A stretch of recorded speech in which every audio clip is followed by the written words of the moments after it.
Halo teman-teman, apa kabar semuanya? Saya harap kalian dalam keadaan sehat semua. Pada video ini, saya akan bacakan buku yang berjudul Goodbye Things, Hidup Minimalis ala Orang Jepang oleh Fumio Sasaki, bagian ketiga, part 4. Selamat mendengarkan. 34. Jika barang ini hilang, apakah akan membeli lagi? Satu cara untuk menilai apakah kita masih menyukai suatu barang adalah dengan bertanya, kalau barang ini hilang, apakah aku akan membeli gantinya yang benar-benar baru? Jika jawabannya ya, artinya barang itu benar-benar kita sukai dan dibutuhkan. Sebaliknya, jika kita sama sekali tidak tertarik membeli barang yang sama lagi, jelas ada yang salah dengan barang itu. Mungkin barang itu dulu disimpan karena tampaknya lumayan. Alasan itu tidak cukup. Ayo ucapkan selamat tinggal pada barang-barang itu. Barang yang benar-benar memuaskan pemiliknya adalah barang yang membuat kita rela menggantinya jika rusak atau hilang. 35. Tidak perlu cemas akan hadiah yang diterima kalau kita sendiri tidak ingat pernah memberikan apa saja. Hadiah sangat sulit dibuang. Kita biasanya merasa bersalah membuang sesuatu yang merupakan hadiah, seolah-olah kita tidak punya perasaan. Namun, coba bayangkan hadiah yang pernah kita berikan. Berbeda dengan barang yang diterima, kita biasanya tidak begitu ingat pernah memberikan apa saja. Saya tidak pernah menanyakan apakah barang yang saya hadiahkan berguna bagi si penerima. Dan kalaupun tidak, saya harap mereka tidak akan sungkan membuangnya. Saya tidak mau hadiah yang justru memakan ruang di rumah orang lain. Jika ada benda hadiah di rumah yang membuat kita merasa bersalah karena tidak pernah digunakan, lebih baik akui saja, lalu buang. Bila si pemberi kesal karena kita membuang hadiahnya, artinya orang itu tidak mementingkan hubungan kita dengannya di masa sekarang. Artinya, mungkin saja kita sebetulnya perlu menjaga jarak dari orang itu. Saya sendiri sudah menetapkan tidak mau menjadi orang yang hanya bisa menunjukkan rasa sayang atau persahabatan melalui benda materi. 36. Coba pikirkan apa sebetulnya yang diinginkan almarhum. Kalau membuang benda hadiah saja susah, membuang benda milik orang terdekat yang sudah berpulang bisa dibilang mustahil. Kita begitu ingin menjaga kenangan dengan orang itu sehingga cenderung mempertahankan barang peninggalan mereka, padahal tidak ada fungsinya bagi kita. Jangan salah, menurut saya sentimen semacam itu sangat indah dan manusiawi. Namun, bagaimana kalau Andalah yang berpulang? Apakah Anda mau orang-orang yang Anda tinggalkan bingung atau terbebani oleh barang? Tidakkah Anda ingin mereka hidup tenang dan tentram tanpa harus memikirkan masalah benda? Saat pelukis Jepang Ryuzaburo Umehara wafat, ia meninggalkan surat wasiat yang menyatakan bahwa ia tidak perlu upacara pemakaman dan bahwa bingkisan duka tidak akan diterima. Ia menulis bahwa orang yang masih hidup harusnya tidak perlu repot hanya demi orang yang sudah meninggal.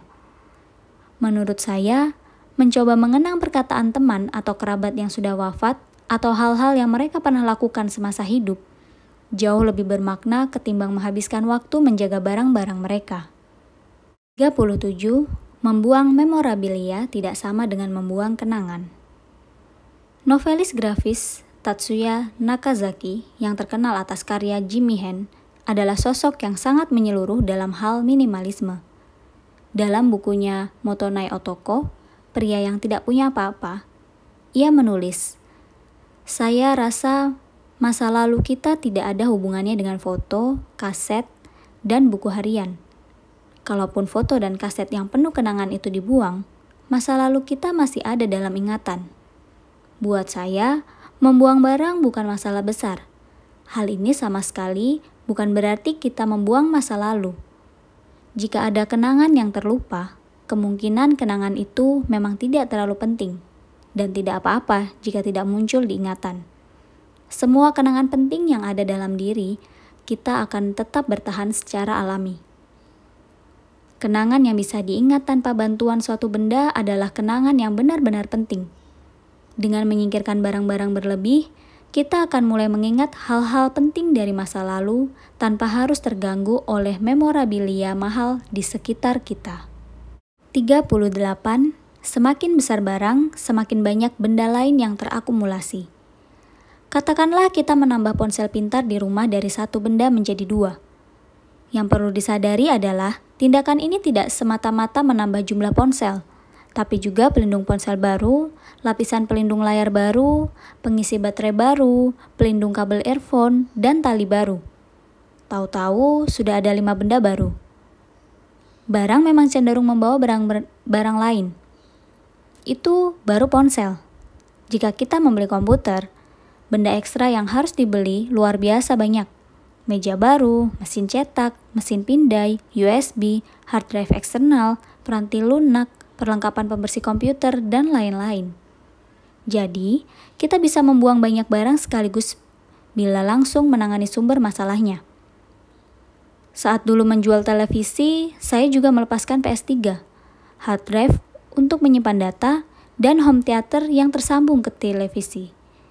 Semua kabel dan adaptor termasuk colokan juga hilang. Bila kita cukup berani menangani benda-benda besar, hasilnya pun akan sangat memuaskan. 39. Rumah bukan museum. Tidak perlu ada benda koleksi. Ada orang yang merupakan pemilik benda seni yang layak dilestarikan.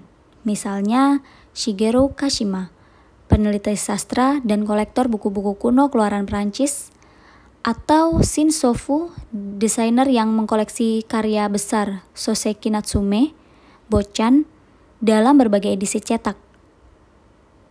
Koleksi yang dimiliki kedua orang ini sungguh tak ternilai harganya dan layak masuk museum. Takuro Morinaga, ekonom yang dikenal menyukai mobil mainan, sepertinya bahkan sudah mendirikan museum sungguhan untuk memajang koleksinya. Tapi, bagi orang kebanyakan, koleksi yang dimiliki tidak sespektakuler itu, dan malah memakan tempat di rumah. Benda-benda yang betul-betul berharga pasti dikoleksi secara profesional dan disimpan dengan layak. Jadi, saat harus menangani koleksi di rumah, kita harus bertekad bulat. Lepaskan. Rumah kita bukan museum. Pergilah ke museum sungguhan jika ingin melihat benda yang langka dan indah. Jadilah makhluk sosial, jadilah peminjam barang. Saya benar-benar terkejut waktu membaca buku Mai Yururi, Watashi no Uchi ni wa nani mo nai, atau Tidak ada apa-apa di rumahku. Dan ia menyatakan telah membuang buku tahunan SMA-nya. Otomatis saya terpikir bahwa nama julukannya, Sute Hentai atau orang aneh yang terobsesi membuang barang, sungguh tepat baginya. Karena ia sampai tega membuang buku yang sebetulnya tak bisa tergantikan. Namun, setelah beberapa lama, barulah saya sadar bahwa kegiatan sebesar sebagian orang lebih suka mempertahankan buku tahunan mereka. Jadi, Yururi sekedar berpisah dengan satu benda yang dimiliki oleh ratusan orang teman sekelasnya. Tidak unik ataupun istimewa sama sekali. Keinginan mempertahankan suatu benda bisa dilihat sebagai keinginan menghindari keharusan merepotkan orang lain jika kita ada keperluan. Padahal, hal ini justru membuat kita terisolasi. Mereka, kalau sekarang tiba-tiba ingin sekali melihat buku tahunan tua itu, kita tinggal menghubungi teman lama dan memintanya memperlihatkan buku miliknya. Mungkin kita merasa permintaan ini mengganggu, tapi nyatanya, si teman mungkin justru senang mendapat kesempatan menghabiskan waktu mengenang masa sekolah dengan seorang kawan. Siapapun yang dengan sengaja mengabaikan permintaan seperti itu, berarti bukan teman sejati. Sepanjang kita ingat untuk mengucapkan terima kasih, kita sama sekali tidak akan mengganggu siapa-siapa. Sebaliknya, hubungan sosial kita akan jadi semakin mendalam. 41. Sewalah yang bisa disewa. Belakangan ini ada begitu banyak barang yang bisa disewa secara daring. Ada baiknya dan lebih praktis menyewa barang yang hanya dipakai setahun sekali. Di musim pertandingan antar sekolah, lensa-lensa kamera besar ramai-ramai dipinjamkan. Bayangkan saja para orang tua bergerombol mencari sudut foto yang tepat untuk mengabadikan gambar terbaik dari anak mereka. Jika kita tipe orang yang tidak sering pergi ke luar negeri, sebaiknya sewa saja koper agar tidak perlu membeli tas besar di rumah. Kalau ingin merapikan dokumen yang sudah menumpuk sepanjang tahun, sewa alat pindai, dan ubah semua dokumen menjadi format PDF. Penyewaan bisa dilakukan untuk hal ini. Baju anak untuk acara setahun sekali, peralatan pembersih canggih untuk tugas khusus, peralatan panjat gunung atau menyelam, atau bahkan pakaian keren yang sudah ditata oleh tenaga profesional. Dan mengapa kita tidak menyewa barang sebelum memutuskan membelinya? Kalau memang kita suka sekali dan tergila-gila pada barang itu. Dibandingkan kerepotan memelihara barang, menyewa adalah cara yang praktis dan terjangkau. 42. Media sosial untuk meningkatkan motivasi menjadi minimalis. Salah satu trik orang yang sedang diet adalah memberitahu semua orang mengenai program dietnya. Hal sama juga bisa terjadi diterapkan dalam upaya minimalisme. Kalau sendirian, mudah saja kita mengajukan bermacam-macam alasan. Tapi, bukankah kita semua peduli tentang pendapat orang lain terhadap kita? Nah, mengapa tidak menggunakannya dalam arti yang positif? Misalnya melalui media sosial. Umumkan bahwa Anda akan mengurangi koleksi pakaian sampai separuhnya dan jadikan proses itu diketahui publik. Unggah foto barang-barang yang akan disingkirkan atau foto lemari yang memperlihatkan proses pengosongan dari hari ke hari. Alih-alih sendirian, kita akan disemangati teman. Dan pada gilirannya, motivasi kita pun akan terangkat. Saya juga menaruh foto apartemen lama di blog. Menurut saya, foto itu membantu mempercepat proses minimalisme. Selain itu, di kalangan minimalis, ada tren menawarkan barang-barang yang tak lagi diperlukan kepada siapapun di media sosial. Tindakan ini mengatasi rasa bersalah sekaligus membuat kita senang, karena barang kita bisa berguna untuk orang lain. 43. Bagaimana kalau kita mulai dari awal? Dalam sebuah film dokumenter menggugah berjudul My Stuff, tokoh protagonis mengambil semua barangnya, menaruhnya di suatu tempat, dan hanya mengizinkan dirinya mengambil satu barang setiap hari. Pada hari pertama, orang ini murni tidak mengenakan apa-apa.